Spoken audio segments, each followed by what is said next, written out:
Hello बच्चों, today's topic corrosion and rancidity. तो corrosion होता क्या है मेनली, अगर हम लोग बात करते हैं कि कोरोजन क्या है, ये 10th में आपके बोर्ड में क्वेश्चंस इसमें बहुत पूछे जाते हैं। कुछ क्वेश्चंस डायरेक्टली डेफिनेशन से रिलेटेड होते हैं और कुछ होते हैं कि जो आपको रीजनेबल क्वेश्चन पूछे जाते हैं जिसमें पूछा जाता है कि ऐसा क्यों हो गया। ठीक है, तो यहाँ पे कोरोजन को हम लोग समझते हैं कि ये एक प्रोसेस, इस तरह का प्रोसेस जिसमें कोई भी मेटल जो है वो डिस्ट्रॉय हो जाए। ठीक है, डिस्ट्रॉय जैसे आपने कहा कि आप कोई भी एक आयरन पीस होता है उसको आपने मान लिया वो आपके घर के बाहर या खुले जगह में कहीं पे पड़ा हुआ है, तो उसमें क्या होता है कि आपका जो वो आयरन होता है कुछ टाइम बाद आप देखेंगे उसमें रेड ब्राउन कलर, ठीक है, रेड ब्राउन कलर का उसमें काफ़ी ज़्यादा एक लेयर जमना शुरू हो जाती है, जिससे क्या होगा कि कुछ टाइम में अगर आप यही चीज़ रेगुलर फॉर्म में रहती है तो कुछ टाइम में आप जो आपका आयरन है वो कैसा हो जाएगा, वो पूरी तरह से डिस्ट्रॉय हो जाता है, वो न्यू की तरह नहीं रहता है और पूरा वो बेकार हो जाता है। तो यहाँ पे हम लोग बोलेंगे कि वो जो आयरन है उसमें वो रस्टिंग हो रहा है, कोरोजन हो रहा है उसका। ठीक है, अब कोरोजन और रस्टिंग जो है उसको भी हम आगे डिफाइन यहाँ पे करेंगे कि होता क्या है। तो पहला पॉइंट जो है आपका कि कोरोजन, यहाँ हम लोग समझेंगे कि कोरोजन होता क्या है। तो कोरोजन में हम लोग बोलेंगे आप प्रोसेस, कैसा प्रोसेस है जिसमें मेटल जो है वो डिस्ट्रॉय हो रहा है। ठीक है, प्रोसेस वेयर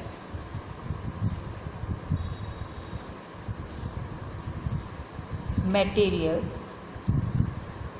अब मटेरियल्स में आपके यहाँ पर यूजुअली मेटल्स आ जाएंगे सारे। ठीक है, जितने भी आपके मेटल्स में हैं वो सारे आपके यहाँ पे आ जाएंगे।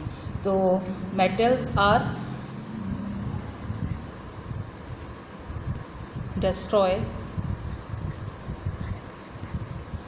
क्यों हो रहा है, बिकॉज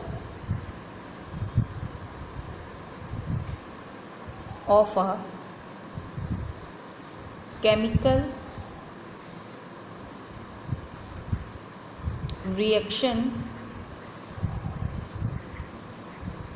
with air साथ में मॉइस्चर, केमिकल्स, ठीक है, एक्स्ट्रा। तो इसको यहाँ पे समझने की ज़रूरत है कि ऐसा प्रोसेस जिसमें मेटल जो है वो डिस्ट्रॉय हो रहा है। अब उसका रीज़न क्या है, क्यों, क्योंकि वो केमिकल रिएक्शन कर रहा है किसके साथ, एयर, मॉइस्चर यानी आपका मॉइस्चर यानी जिसमें वाटर है, ठीक है, और केमिकल्स या कोई और भी मेथड्स जितने उसको डिस्ट्रॉय करेंगे तो वो सारा जो प्रोसेस है वो आपका कोरोजन होगा।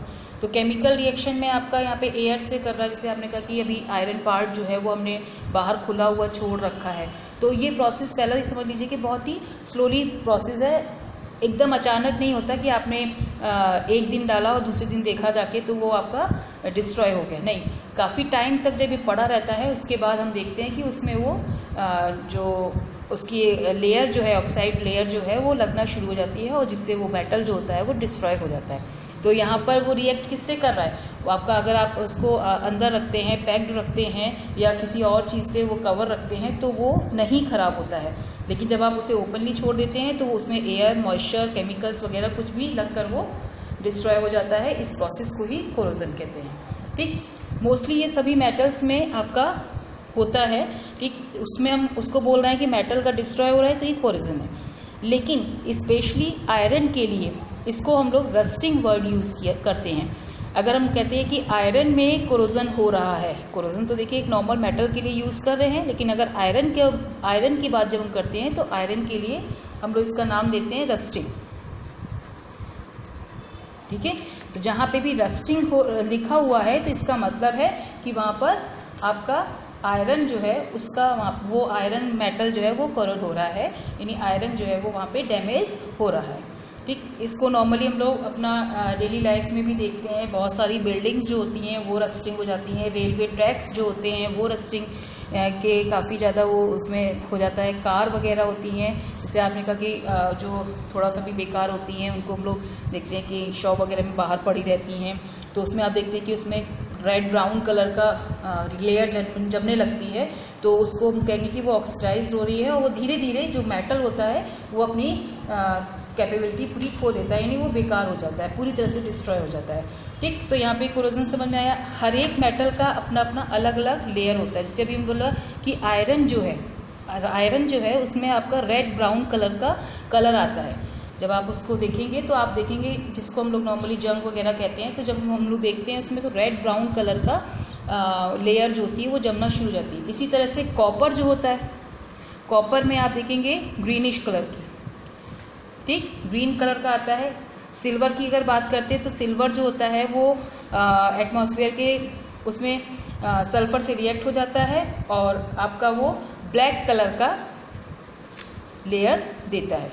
ठीक है, तो इस तरह से हर एक का अलग अलग, हर मेटल का अलग अलग लेयरिंग होती है और जिससे वो पूरी तरह से कोरिजन उसमें हो जाता है। ठीक, इसको हम लोग अगर आयरन की बात करते हैं तो रस्टिंग का काफ़ी ये क्वेश्चन जो है वो 10th में बहुत पूछा जाता है। इसकी अगर हम रिएक्शन के बेस पे देखते हैं तो इनको हम देखते हैं कि Fe जो है, आयरन का सिंबल क्या है आपका Fe को रिएक्शन करा दिया। ठीक है, यहाँ आप देखेंगे कि Fe और O2 की रिएक्शन कराया है, साथ में यहाँ पे वाटर जो है उसको भी लेंगे। अब इतना ये ध्यान रखिएगा कि जो आपका रस्टिंग हो रहा है, यानी कि आयरन जो है उसमें वाटर और ऑक्सीजन दोनों का ही होना इम्पॉर्टेंट है।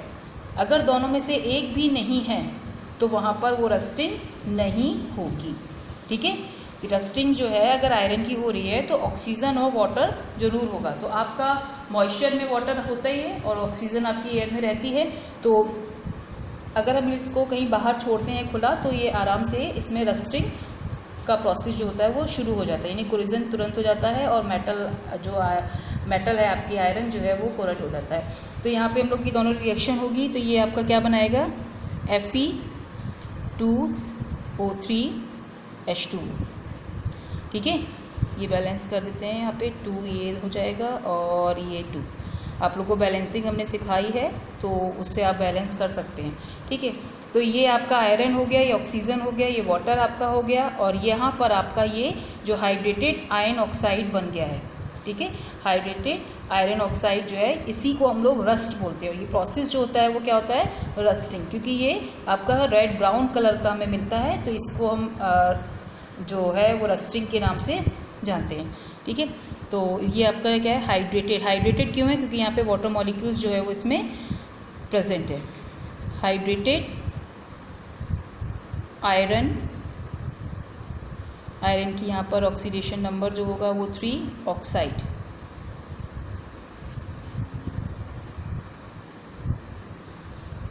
और इसको हम लोग क्या बोलेंगे रस्ट। ठीक है,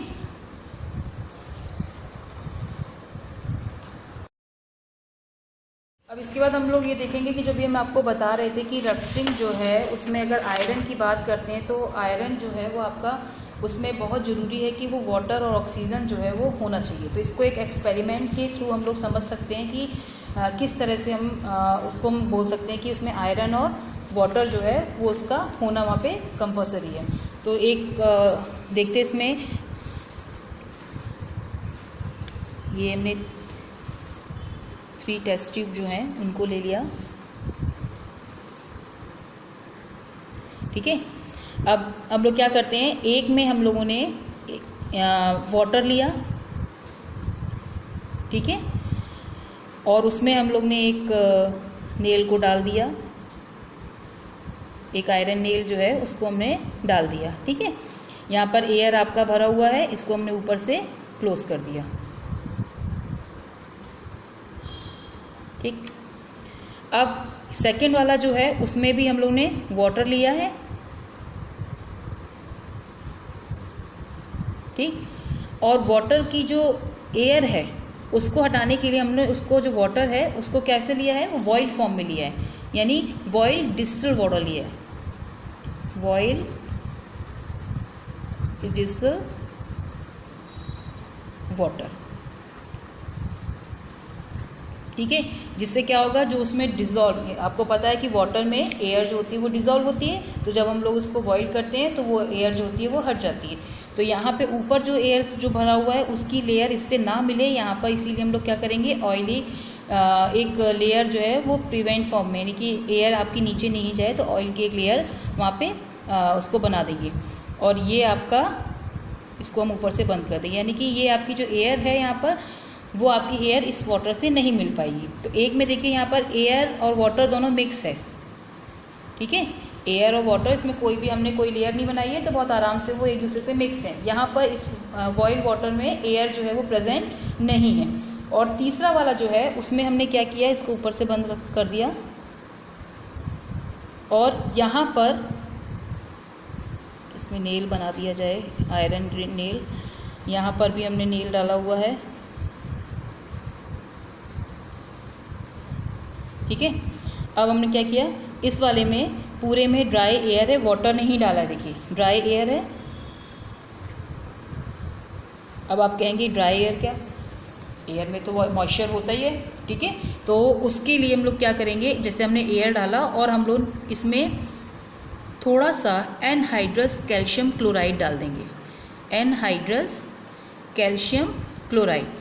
जब एनहाइड्रस कैल्शियम क्लोराइड डालेंगे तो जो एयर का मॉइस्चर यानी कि जो वाटर है उसमें वो पूरा वो एब्जॉर्ब कर लेगा और वो एयर जो होगी पूरी ड्राई हो जाएगी, ठीक है। तो ये यहाँ पर ये 3 एक्सपेरिमेंट फॉर्म आपको दिखाया है टेस्ट ट्यूब में। एक में क्या किया है, एक में हमारा वाटर और जो एयर है वो दोनों मिक्स है, यहाँ पर हमने ऑयल की एक लेयर दी है और साथ में जो वाटर है, डिस्टिल्ड वाटर जो है उसको हमने बॉयल किया हुआ है, यानी कि बिल्कुल भी यहाँ पर कोई भी एयर नहीं है, कोई चांस नहीं है।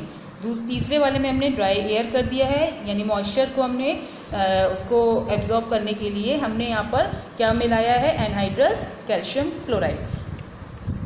तीनों एक्सपेरिमेंट में जब हम इसको देखते हैं तब हम इसको कुछ टाइम बाद देखते हैं तो यहाँ पर हम देखेंगे आयरन वाला जो पार्ट है, यानी ये वाला जो पार्ट है फर्स्ट वाला, ए वाला जो है जिसमें हमारा दोनों एयर और वाटर मिक्स था, उसमें क्या होगा, उसमें रेड ब्राउन कलर की इस नेल के ऊपर जो लेयर है वो होना शुरू हो जाएगी, यानी वहाँ पे ऑक्सीडाइज्ड हो जाएगा और वहाँ पे रस्टिंग जो होगी वो शुरू हो जाएगी। तो उससे, और इसमें हम देखेंगे बी और सी वाला पार्ट जो है, यानी ये बी और सी वाला जो पार्ट है, इन दोनों में किसी में भी रस्टिंग नहीं होगी। तो इस एक्सपेरिमेंट से ये हम यहाँ पे प्रूफ करते हैं कि रस्टिंग के लिए वाटर और एयर दोनों की ज़रूरत बहुत इम्पॉर्टेंट है, यानी दोनों ही ज़रूरत है। अगर किसी एक की भी कमी है तो वहाँ पे रस्टिंग नहीं होगी, ठीक है। तो यहाँ पे ये आपको क्लियर हुआ कि रस्टिंग जो है उसमें वाटर और एयर जो है वो दोनों ही ज़रूरत पड़ती है, ठीक है। सिल्वर का हमने आपको बताया था कि सिल्वर जो है उसमें भी रस्टिंग हो रही है तो वो सल्फाइड से रिएक्ट करेगा। अब सल्फाइड क्या, एटमॉस्फेयर में सल्फाइड, देखिए एटमॉस्फेयर में बहुत सारी गैसेस होती हैं, बहुत ज़्यादा होती हैं, जो बहुत हमारे लिए जो बहुत ज़्यादा अमाउंट में होती हैं या जो हमारे लिए बहुत यूजेबल होती हैं, तो उनको हम लोग देखते हैं, वो हम लोग उनको पढ़ते हैं, उनको हम लोग समझते हैं कि हाँ भाई O2 हमारे लिए है, तो O2 को हमें पता है कि O2 एयर में है। N2 का देखते हैं, N2 का परसेंटेज बहुत ज़्यादा है। इसी तरह से बहुत मिक्सेस जो गैसेस होती हैं बहुत मिक्स होती हैं उसमें एयर में। तो जब सिल्वर जो होता है, ठीक है, सिल्वर को हम रिएक्ट कराएंगे, जो एटमॉस्फेयर का H2S होता है, ये ज़्यादा अमाउंट में नहीं होता लेकिन फिर भी जितने में भी होता है उतने से वो रिएक्ट करता है और रिएक्ट करके क्या बनाता है, Ag2S, इसको हम लोग बोलेंगे सिल्वर सल्फाइड प्लस वाटर, ठीक है। रिएक्शन को हम बैलेंस कर लेंगे, बैलेंसिंग आपको हम पहले बता चुके हैं। फिर भी देखिए इसमें जब इसको बैलेंस करेंगे तो यहाँ पे 2Ag आ जाएगा और ये आपका क्या है, सिल्वर सल्फाइड है, ठीक, और सिल्वर सल्फाइड, और ये आपका हाइड्रोजन सल्फाइड है, ये सिल्वर है, ठीक है। लिख दें इसको, ये हाइड्रोजन सल्फाइड और ये आपका सिल्वर सल्फाइड, ठीक है। तो इसमें हम देखेंगे सिल्वर सल्फाइड का ये ब्लैक कलर की कोटिंग जो है वो यहाँ पर आ जाती है। ये ब्लैक कलर की कोटिंग जो होती है ये सिल्वर का इसका सिल्वर का कोरोजन हम बोलेंगे। इस जो प्रोसेस हो रहा है कि ब्लैक कलर की कोटिंग हो रही है तो इसको हम बोलेंगे कि ये इस सिल्वर का कोरोजन हो रहा है, यानी इसको करेक्ट कर रहा है, इसको डैमेज कर रहा है, ठीक है। इसी तरह से कॉपर होता है, कॉपर में हम देखेंगे तो वो ग्रीनिश कलर का होता है। आपने बहुत देखा होगा कि कॉपर के बहुत सारे बर्तन जो होते हैं उनको यूज़ किया जाता है, पीने के लिए भी यूज़ किया जाता है। तो आप देखेंगे उसमें वो जब पुराने होते हैं यानी काफ़ी टाइम से उसमें पानी भरा जा रहा है तो उसमें क्या होता है कि वो वाटर और ऑक्सीजन और मॉइस्ट एयर जो होती है उससे रिएक्ट हो जाते हैं और वो साथ में जब वो कंपाउंड बनाते हैं तो वो ग्रीनिश कलर का ग्रीन कलर की कोटिंग जो होती है वो होती है। इसमें भी हम लोग इसकी जो इक्वेशन है उसको देख लें। कॉपर ये एटमॉस्फेरिक के CO2, O2 और वाटर तीनों से रिएक्ट करेगा, ठीक है। इन तीनों को ही हम लोग यहाँ पे बोलेंगे। ये किससे मिलेगा? इसे फ्रॉम मॉइस्ट एयर, ठीक है। ये आपका कॉपर है। इस जब ये मिलकर रिएक्ट होते हैं तो हमारा Cu, CO3, Cu, OH का होल ट्वाइस, ठीक है। यहाँ देखिए क्लियर नहीं है, इसको दोबारा हम लिख देते हैं।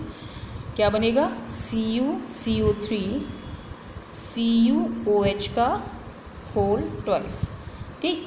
ये आपका बेसिक जो होता है इसमें कॉपर कार्बोनेट होता है और कॉपर कार्बोनेट के कारण ये ग्रीन कलर का हमें यहाँ पर दिखाई देता है। तो आपने देखा होगा कि काफ़ी जो ज़्यादा पानी के बर्तन वगैरह होते हैं उनमें आप देखेंगे नीचे की लेयर या जो भीगा ज़्यादा होता है उसमें आप देखेंगे कि ग्रीन कलर की लेयर एक जो होती है वो जमना शुरू हो जाती है, ठीक है। तो इस तरह से ये कोरेजन जो है वो कई मेटल में हर अलग अलग तरीके से होता है। हर एक में हम ये नहीं कह सकते कि हर एक में रेड कलर या ब्राउन कलर की लेयर जम रही है या ग्रीन कलर की ही जम रही है। तो वो डिपेंड करता है कि एटमॉस्फेयर में किससे उस मेटल ने रिएक्ट किया है, किससे वो ऑक्सीडाइज्ड हुआ है और वो किस तरह से वहाँ पे उसका कोरेजन हो रहा है, ठीक है। तो क्लियर हुआ ये आपका कोरेजन समझ में आया। और कोरेजन के साथ में आपको रस्टिंग समझ में आया कि रस्टिंग में हम केवल आयरन के लिए यूज़ किया जाता है। रस्ट मीन्स जो उसका वर्ड है उसका मीनिंग जो है वो रेड ब्राउन से है। तो रेड ब्राउन हमें केवल आयरन के कोरेजन में मिलता है, इसीलिए हम उसको रस्टिंग बोलते हैं। ओके, ये आपका कोरेजन जो है वो क्लियर हो गया। इसमें अभी हम आपको क्वेश्चन भी बताएंगे कि किस तरह से क्वेश्चन जो है वो बोर्ड में पूछे जाते हैं, ठीक है। यहाँ पर कोरेजन आपका क्लियर हुआ। उसके बाद हम ये देखते हैं कि कोई भी प्रोसेस है अगर वो हो रहा है तो उसको अब भाई इसमें हम लोग कहेंगे कि मेटल जो है वो डिस्ट्रॉय हो रहा है पूरी तरह से, ठीक है। तो इस मेटल का जो डिस्ट्रॉय हो रहा है उसको हम लोग किस तरह से इसको रोक सकते हैं, यानी इसका प्रिवेंशन क्या क्या है। अगर आपके में रस्टिंग हो रहा है या कोरोजन हो रहा है किसी भी मेटल का तो हम लोग उसका प्रिवेंशन भी है कि उसको हम लोग किस तरह से उसकी रोकथाम कर सकते हैं, उसको हम लोग उसको डैमेज होने से किस तरह से बचा सकते हैं। तो इसमें सबसे इम्पॉर्टेंट जो है, आपने देखा होगा कि हम लोग अपने घरों में भी जैसे रस्टिंग वगैरह आयरन की रस्टिंग होती है तो उसमें हम लोग क्या करते हैं, रेलिंग वगैरह होती है या कोई भी हमारा आयरन का पार्ट है जो हमें सेफ रखना है तो उसके लिए हम लोग क्या करते हैं, उसमें हम लोग पेंट करते हैं। तो इसमें प्रिवेंशन में सबसे पहला इसका प्रिवेंशन है प्रिवेंशन, ठीक है।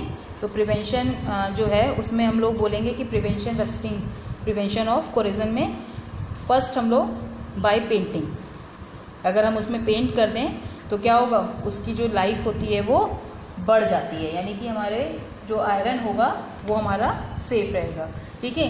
ग्रीसिंग और ऑयलिंग, आपने देखा होगा कि जितने भी बड़ी बड़ी जो इंडस्ट्रियल होती हैं उसमें आपका क्या होता है, बाय ग्रीसिंग, उनमें जो मशीन्स होती हैं उनको सही से मूव कराने के लिए, ठीक है, और ज़्यादा टाइम तक वो अच्छे से रहें, उनका एयर से कोई कांटेक्ट ना हो, उसके लिए क्या किया जाता है, उनमें ग्रीस का कोई यूज़ किया जाता है। आप नॉर्मली हम लोग डेली यूज़ में साइकिलिंग करते हैं तो साइकिल में आपने देखा होगा चेन वगैरह जो होती है उसमें भी आयरन यानी आयरन रस्टिंग जो ना हो इसलिए ग्रीस का यूज़ किया जाता है। अगर आप उसको ग्रीस को नहीं यूज़ करेंगे और मान लिया वो आपकी साइकिल काफ़ी टाइम तक बाहर खड़ी हुई है जिससे उसमें पानी भी आ रहा है, उसमें हर चीज़ हो रहा है, तो उसमें क्या होगा कि वो आपकी जो साइकिल की चेन होगी वो उसमें रेड ब्राउन कलर की रस्टिंग शुरू हो जाएगी और वो आगे ब्रेक हो सकती है, ठीक है। इसमें फिर अगला इसका मेथड है, उसमें आपका गैल्वेनाइजेशन, ये सारे अब इसके आगे की जो गैल्वेनाइजेशन एलॉइंग वगैरह है ये आपके जो थर्ड चैप्टर मेटल और नॉन मेटल है उसमें पूरा डिटेल में पूरा है। यहाँ पर गैल्वेनाइजेशन में इतना बताएंगे आपको कि जिंक की कोटिंग की जाती है, जिंक मेटल जो होता है उसकी एक लेयर बना दी जाती है जिससे कि हम लोग आयरन, किसी भी आयरन के प्रिवेंशन में इसको हेल्प करते हैं कि आपका आयरन जो होता है वो डिस्ट्रॉय नहीं होता है। ठीक है, तो ये आपका बच्चों कोरेजन था। और अब सेकेंड टॉपिक जो आपका है वो है रेंसिडिटी। रेंसिडिटी, ठीक है, रेंसिडिटी। रेंसिडिटी देखिए क्या है, किसी भी ऑक्सीडेशन के थ्रू, ठीक है, अगर हम लोग बोलें कि कोई भी ऑक्सीडेशन हो रहा है किसका, fats and oil containing food molecules, है ना, एक तरह से हम लोग बोल सकते हैं द ऑक्सीडेशन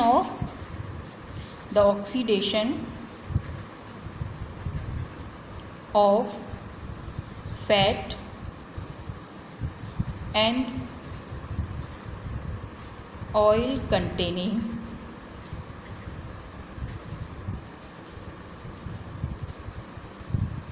फूड मॉलिक्यूल।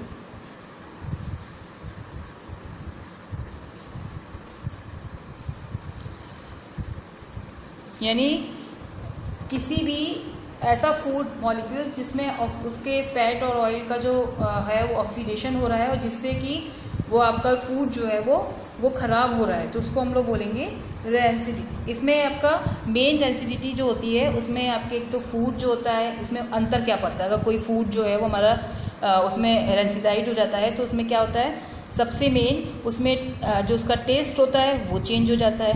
ठीक है, मान लिया आप कोई भी किसी भी चीज़ का आपका टेस्ट है वो बिल्कुल चेंज हो जाएगा, उसमें काफ़ी ऑक्सीडाइज हो जाएगा तो एसिड फॉर्म में भी हो जाएगा। स्मेल जो होगी वो चेंज हो जाएगा। ठीक, अब इसका हम लोग एग्जांपल देखते हैं कि कोई हम लोग का कुछ खाने की चीज़ें जो होती हैं उनको अगर हम लोग खुला छोड़ देते हैं, ठीक है, तो आप कुछ टाइम बाद देखेंगे उसके टेस्ट में बहुत ज़्यादा चेंजेस आएगा और थोड़े दिन और रखे रहेंगे तो उसमें काफ़ी ज़्यादा चेंजेस आ जाएगा और स्मेल भी बहुत अच्छी नहीं आएगी, यानी स्मेल बहुत गंदा आएगी और आप उसको नहीं खा पाएंगे। तो वहाँ पर क्या होगा, वो फूड का क्या हो रहा है, ऑक्सीडाइज हो रहा है। इस प्रोसेस को ही हम लोग रेंसिडिटी कहते हैं। इसके प्रिवेंशन के लिए भी क्या यूज़ किया जाता है, सभी को बहुत अच्छे से पता है इस चीज़ को कि हम लोग अगर किसी फूड को हमें ख़राब होने से बचाना है, ठीक है, तो सबसे पहले तो हम लोग रेफ्रिजरेटर का यूज़ करते हैं। तो रेफ्रिजरेटर जो होता है वो क्या करता है, रेफ्रिजरेटर जो होता है वो हमारा क्या करता है, अगर हम फूड को हम लोग अपने फ्रिज में डाल देते हैं, ठीक है, या किसी ऐसे जगह रख देते हैं जहाँ पे टेम्परेचर काफ़ी कम होता है, ठीक है, तो वहाँ पर जो उसका ऑक्सीजन से डायरेक्टली जो कांटेक्ट हो रहा है, यानी रिएक्शन जो तेज़ी से हो रही है वो नहीं होगी।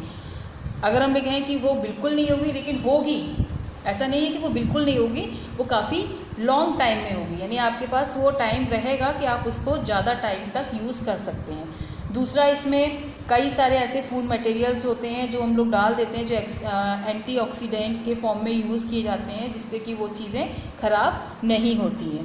तीसरा, जैसे आपका कि चिप्स वगैरह है उसको बनाया जाता है तो वहाँ पर उनके बैग में हम लोग क्या देखते हैं कि हवा भरी होती है, ठीक है, तो आप देखेंगे उसमें काफ़ी ज़्यादा उसकी पैकिंग में आप उसको एयर का महसूस करते हैं। तो वहाँ पर नाइट्रोजन जो है वो उन बैग्स में नाइट्रोजन के साथ में एयर डाला जाता है जिससे जो भी आपका फूड मटेरियल है वो लॉन्ग टाइम तक चलता है, अच्छे से रहता है और वो ऑक्सीडाइज नहीं होता है जिससे कि वो उसमें किसी भी तरह की कोई भी खराबी नहीं होती है, उसको हम लोग आराम से खा सकते हैं। तो इस तरह से हम लोग कुछ मेथड्स हैं, जैसे आपने कहा कि कुछ चीज़ें होती हैं जिनको हम लोग स्टोर कर सकते हैं बहुत एयर टाइट, यानी एयर का कांटेक्ट नहीं आएगा तो वो क्या होगा, वो अपने आप ऑक्सीडाइज नहीं होगा, तो इसलिए एयर टाइट कर देते हैं। तो वहाँ पे भी हम लोग उस प्रोसेस को, रेंसिडिटी को हम लोग बहुत ज़्यादा तेज़ी से होने से बचा सकते हैं, ठीक है।